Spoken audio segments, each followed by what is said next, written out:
నువ్వే జేజమ్మవి కదమ్మా. నేనా? మా అరుంధదమ్మవి నువ్వే కదమ్మా.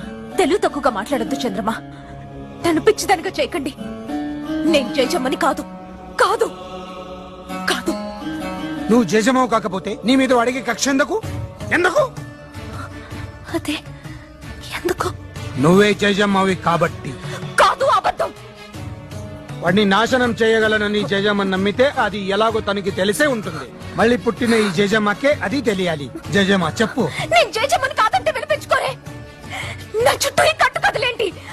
నీ చుట్టూ రగులుతున్న ఈ వినాశనం అబద్ధమా? నిజం. నిన్ను వాడు నాశనం చేస్తాననడం అబద్ధమా? నిజం. నిన్ను హింస పెట్టడానికే వాడు సమాధి బద్దలు కొట్టుకు రావడం అబద్ధమా? నిజం. నిజమే.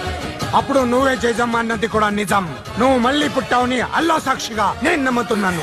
అది నిజం కాదు. అవును. కానే కాదు. ఏ సచ్చే? కాదు. ఏ సచ్చే? కాదు. देखो మాట నిలుపుకొంటివమ్మా జేజమ్మ, మళ్ళీ జన్మ ఎత్తినావమ్మా.